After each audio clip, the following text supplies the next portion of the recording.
Bom dia a todos, eu prometo ser bastante breve. Eu já passei dos 2/3 da normalidade da vida.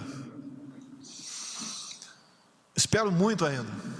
Espero colaborar bastante com o meu país, assim como ter a colaboração de todos vocês. O Brasil será amanhã o que cada um de nós fizermos no dia de hoje. Eu aprendi cedo como resolver muitos problemas, é se colocar no lugar daquela pessoa que tem o problema a ser resolvido. A gente vai aprendendo também aqui. Estão vendo aqui que o evento é sobre a Caixa Econômica, mas quem abocanhou sem querer o evento foi o Tarcísio. Nós mostrando obras aqui dele. O homem tem uma capacidade excepcional. Podia estar aí fora ganhando 10 vezes mais do que ganha aqui e fazendo um trabalho honesto como faz no Ministério. Aprendendo com o Pedro Guimarães, mostrando aí aos homens do mercado, presidentes e diretores de bancos, que essas pessoas também têm coração. A forma como Pedro Guimarães se expressa é a comprovação disso daí. E ele me lembra muito do que meu pai dizia, né? Aquele que esquece seu passado está condenado a não ter futuro. E ele sempre fala da vida difícil que ele teve e de onde chegou e onde, fortuitamente, nos encontramos nos Estados Unidos bem antes das eleições. Quando, de repente, eu estava falando com uma plateia de economistas, logo eu, quem tem de economia é o Paulo Guedes, e vi lá na plateia a Zélia Cardoso de Mello, e eu falando de economia para ela. É a vida. As coisas acontecem na nossa vida. Mas dizer uma coisa muito importante para vocês. Desculpa, eu falo pela minha idade, não pela função que tenho no momento aqui, presidente da República. Não pensem que certas coisas só acontecem com o vizinho ou com os outros. Infelizmente, estas coisas podem acontecer com cada um de nós. Não pensem o que acontece com certos países no mundo não pode acontecer com o Brasil. Quem diria, nos anos 90, que a nossa riquíssima integrante da OPEP, Venezuela, também riquíssima em minerais, chegasse à situação que chegou hoje em dia. Assim acontece com outros países. Jamais, pelo amor de Deus, a não ser aquele que queira se entregar inteiramente ao serviço da sua pátria, a minha cadeira. Alguém pode reagir, né? Então renuncia. Se a facada fosse decisiva naquele momento, é só imaginar quem estaria no meu lugar. O perfil dessa pessoa, o seu alinhamento com outros países do mundo, em especial aqui da América do Sul, onde nós estaríamos agora. E o futuro do nosso Brasil passa por quem vocês um dia colocar, obviamente, para pilotar esse grande país. Estamos acompanhando já os debates antecipados para 22. Eu sou melhor? Não. Aqui mesmo tem dezenas de pessoas melhores do que eu. Se for para olhar para o Brasil, são milhares de pessoas melhores do que eu. Mas quis o destino que caísse, que o governo, né, a presidência, ficasse comigo, sobrevivendo à facada, uma eleição completamente atípica, que não vai acontecer nos próximos 100 anos, outra igual a essa, e nós devemos aproveitar a oportunidade que Deus nos deu, para cada um dos presentes aqui, em especial para os ministros. 1000 dias de governo, com uma pandemia que muitos acham que o que acontece hoje, no tocante à economia, inflação, preço de combustíveis, de alimentos, entre outros problemas, está acontecendo porque eu sou presidente, e não em grande parte pelo que nós passamos, estamos passando ainda. Notícia agora, não confirmei, mas gás no Reino Unido, 300% de reajuste. Combustível nos Estados Unidos, esse eu tive lá, 40%. E alguns podem falar, o que nós temos a ver com o que acontece em outro país? O mundo todo está conectado. Uma decisão minha, uma fala minha equivocada ou distorcida, que é muito comum, mexe com a bolsa, mexe com o preço do dólar, aí vai nos combustíveis. Alguns acham que eu tenho o poder de decidir as coisas dentro da Petrobras. Nos Estados Unidos, ninguém culpa o governo pelo que acontece nos combustíveis. Aqui, o grande acionista é o governo federal. Mas temos normas, temos regras, tem lei da paridade e tantas outras coisas. Quando eu resolvi mudar o presidente da Petrobras, a mesma perdeu 200 de bilhões de reais.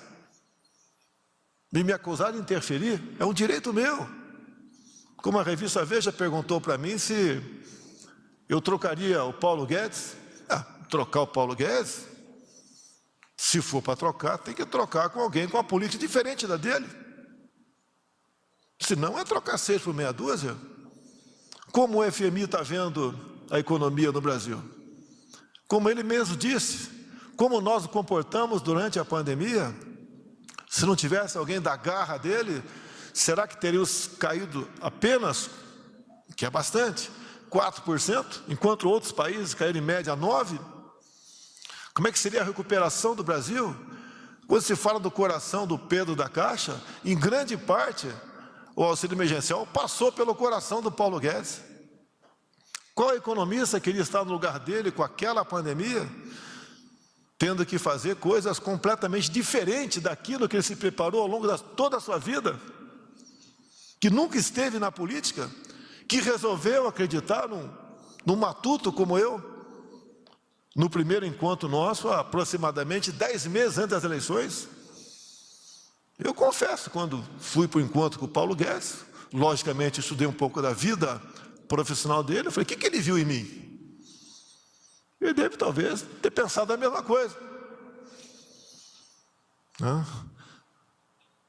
Mas nós, parece que foi um bom entendimento à primeira vista. Calcado o quê? O meu relacionamento com ele, como com qualquer um dos outros 22 ministros, é na confiança e na lealdade de mão dupla.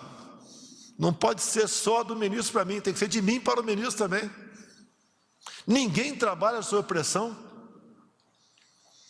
Trabalha com observações, como hoje estive com o ministro Bento, conversando sobre a nossa Petrobras. O que nós podemos fazer para melhorar ou diminuir, o preço na ponta da linha? Onde está a responsabilidade? Onde eu usei muito nos últimos dias, uma outra passagem bíblica, Por falta de conhecimento, meu povo pereceu. Nós temos que ter conhecimento do que está acontecendo, antes de culpar quem quer que seja. Só assim nós podemos ter soluções para o nosso Brasil. Ninguém tem o que nós temos. Essa semana viajarei, a partir de amanhã, para vários pontos do Brasil, não só fazendo entregas, bem como mostrando o que está acontecendo. E aí que eu peço para cada um de vocês, se coloquem no meu lugar, ou então coloquem aquele outro que não chegou no meu lugar. Como estaria o Brasil hoje em dia?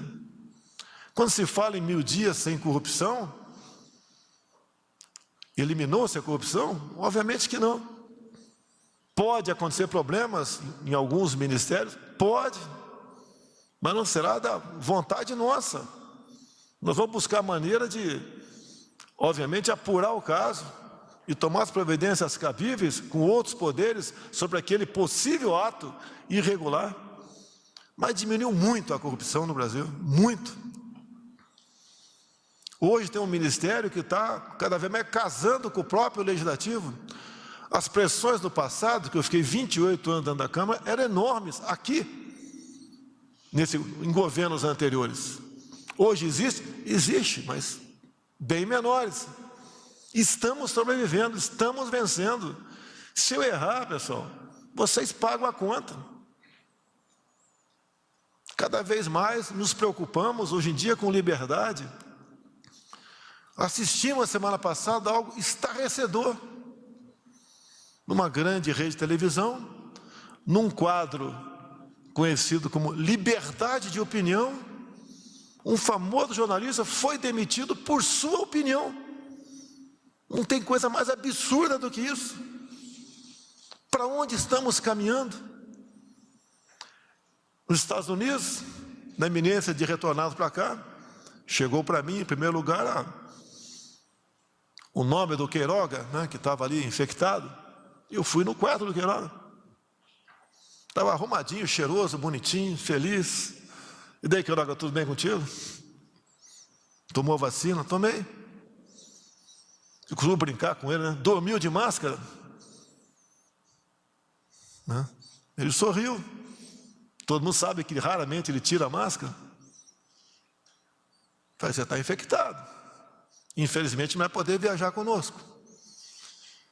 Eu não vou falar tudo que conversei com ele, mas me dirigi a ele e falei o seguinte: você vai seguir o protocolo do Mandetta, esperar sentir falta de ar para procurar um médico, ou vai partir para um medicamento outro qualquer agora? Não vou responder a vocês o que ele me disse. Não estou contra a vacina. Se tivesse contra, Paulo Guedes, não teria assinado a medida provisória de dezembro do ano passado, destinando 20 bilhões para comprar vacina. Mas nós respeitamos a liberdade. Por mais que me acusam de atos antidemocráticos, são apenas acusações, ninguém mais do que eu respeita o direito de todos. A vacina não pode ser obrigatória. Tereza Cristina tomou as vacinas e está em casa. O Bruno Bianco, a mesma coisa. O meu filho, Eduardo Bolsonaro, a mesma coisa. Ainda uma grande incógnita nisso daí. Prato feito para a imprensa dizer que eu sou negacionista. É liberdade. Tem certas coisas que você tem ou não tem. E nós temos que, cada vez mais, garantir isso. E quem garante isso? Não é um homem, não sou eu. Apenas, imagine se outro cara que ficou em segundo tivesse aqui, já teria, Carla Zambelli, imposto o passaporte da vacina no Brasil ou não? Eu acho que não preciso responder para vocês. Porque os seus assemelhantes e outros seus assemelhados em outros países, né, fizeram isso daí. Não tem coisa mais importante que a liberdade para todos nós. E como disse no começo, eu já vivi o suficiente. Lógico que não quero morrer hoje nem amanhã, espero ficar mais uns 20 e poucos anos vivo, com liberdade. E eu tenho obrigação hoje de fazer isso. As Forças Armadas estão aqui. Ali está meu comando? Sim, é meu comando. Se eu der uma ordem absurda, elas vão cumprir? Não. Nem a mim, nem a governo nenhum. E as Forças Armadas têm que ser tratadas com respeito. Quando criaram a defesa em 99, não foi por uma necessidade militar. Foi por uma imposição política para tirar os militares desse prédio. Alguns criticam que eu botei militar demais, mais até proporcionalmente do que os governos de Castelo Branco a Figueiredo. Sim, é verdade, é o meu ciclo de amizade. Assim como de outros presidentes, foram de outras pessoas. Era o ciclo de amizade deles. Comparem hoje todos os nossos ministros, incluindo os civis, com que nos antecederam. É simples. Queremos a volta disso? O Ministério do passado, do transporte, hoje, em infraestrutura, que eu comecei falando aqui, comparando o Tarcísio aí com o evento em si, que é do Pedro Guimarães, era um foco de corrupção e escândalo semanal.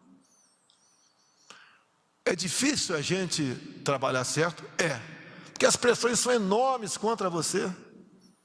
Cada vez que a gente toca fogo no ninho de rato, né, Paulo Guedes?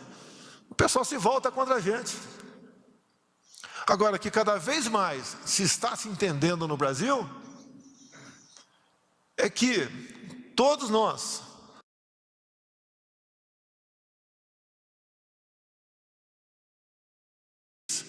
não adianta você ter um container de dólar dentro de casa se você não tem paz para ir para a rua. De nada vale dessa maneira. Saudades que eu tenho de minha vida de 3 anos atrás, tenho. Que eu podia pegar um calção com a minha filha de 8 anos e passear na praia da Barra da Tijuca, ou ir na padaria tranquilo. Perdi esse direito? Estou reclamando? Não. Estou fazendo isso pela minha filha de 10 anos de idade. Se não fosse isso, não estaria valendo a pena. Como disse quem me antecedeu há pouco aqui, resiliência, ataques, não é fácil. Mexe comigo, tudo bem, mas quando mexe com a família, com quem está próximo da gente, quando chega secretário reclamando, mais um processo, né? Mais uma denúncia, mais uma investigação, mais um inquérito, a gente vê que não tem nada. É simplesmente, pelo que tudo indica, é tráfico de influência de terceiros para tentar derrubar o governo. Derrubar, acredito que não derrube. Não fizemos, eu e acredito meus ministros, fizemos nada de errado. Agora tem um desgaste para o futuro. Vai disputar a reeleição ou não? Eu não vou entrar nessa guerra ainda. Agora, eu fora de combate, quem sobra para o outro lado? Tem alguém do perfil semelhante ao meu? Alguns podem perguntar, graças a Deus não tem. Então eu não tenho que debater contigo. Você já sabe qual é o filme do futuro, porque você viveu 14 anos passado esse filme.